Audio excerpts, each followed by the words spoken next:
What's up, everyone? The next content creator contest won't happen for a long time, but I will present my reworked tier list now for the viewers. I will use this tier list to establish future heroes tiers, as I believe this is the most in-depth tier list that accounts for all parts of a hero.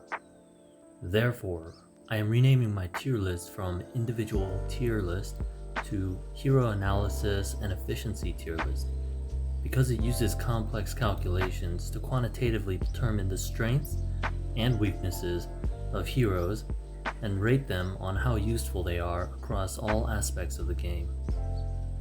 Because it is more complex, I'll explain the point breakdown for rating heroes.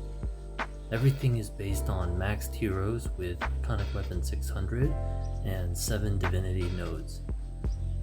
For the iconic weapon 2 column, I rated only the iconic weapon 600 skill and how important to the game it is. For the power and survival columns, I assigned points from 4 factors. First, I assigned 1 point in power for a hero's skill that relates to damage output and 1 point for self-protection.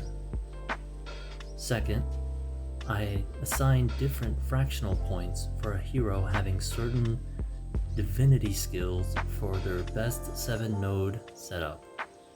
Tier 1 skills were Obsession, Eterna, Transcend, Culmination, and Embroilment. Tier 2 skills were Gravitational Field, Abyss, Extraordinary, Formational Trance, and Prevail. Tier 3 skills were New Moon, Spotlight, Energy Field, Excitement, Recovery, Savvy, Death Waver, Pristine, Collective Fervor, and Panacea. As you can see, I chose 1 skill from each divinity tree for the tier 1 and 2 selections, and 2 skills from each for the tier 3 selection. Tier 1 skills received 1/6 points, tier 2 skills received 1/3 points, and tier 3 skills received half points. The most points a hero could receive was 7/6 points by counting 2 tier 2 skills and 1 tier 3 skill, or 1 tier 1 skill and 2 tier 3 skills. There are some divinity skills that counted twice in 2 rating columns. Embroilment for power and survival, Gravitational Field for support and survival, Extraordinary for power and support, and Prevail for power and survival. Also, there were divinity skills that counted for different rating columns depending on the hero's role. Formational Trance could be either power or survival depending on where the hero is commonly placed, and both Excitement and Collective Fervor could be power, support, or survival depending on the hero's ultimate skill. Third, I assigned a variety of positive and negative points for a hero's iconic weapon attribute points. For above average iconic weapon points of 132, 138, 144, and 150, I assigned 1/8, 1/4, 3/8, and half points respectively. For below average iconic weapon points of 96, 90, 84, and 78, I assigned -1 seconds, -5 seconds, -9 seconds, and -13 seconds points.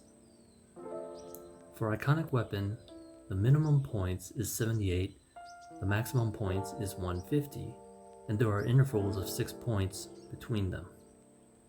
Although the entire iconic weapon 600 average is 120, the medium between the minimum and maximum is 114. What I did was set a safe range from 102 to 126 and assigned points for iconic weapon points beyond the safe range. Fourth, I looked through the hero's iconic weapon 100 to 500 skills and assigned 1 point for any unique skill additions that greatly benefit the hero or multiple boosts to an existing skill. A max of 2 points can be gained from the iconic weapon skills. For the support column, I assigned points in the same style as the power and survival columns, but I left out the iconic weapon points since none of the 5 attributes can contribute towards a hero's team support. Support has a broad requirement with examples like a hero's stun or knockdown skills, team buff or enemy debuff, and a hero's ability to protect other team members. In my Excel table, I highlighted each hero's strong point in green. For the versatility column, I separated versatility into 4 categories: Champions Arena, Void Portal, Boss, and Crusade. I assigned 1 point in each of these categories if the hero performs well in that part of the game. 2 heroes that I assigned many points to were Nua and Dangun. For Dangun, his Great Polarity skill allows him to perform many different skills that provide power, support, and survival elements. For Nua, she can provide those same elements depending on her team's hero types. Because Nua would gain too many points assuming a full team, I assessed Nua based on a tank, Ymir, and a mage, Prometheus, for her 4 skills. Although this tier list is meant to be an analysis on the hero as an individual, I had to make an exception for Nua since her entire skill set depends on having team members to determine her skill effects. I didn't want to analyze her on a whole team, so I instead based her off her fellow Guardian Verdian UR heroes. I summed each hero's points and placed them in their tiers according to my new chart. In it, I put a 1 point difference between C+ and B, making it the easiest threshold to cross. What this means is that heroes in the C+ and C tiers are generally accepted by the community as unfavorable and useless heroes. From B to S tier, I put a 1.5 point between them. To go from S to S+ tier, there is a 2 point difference.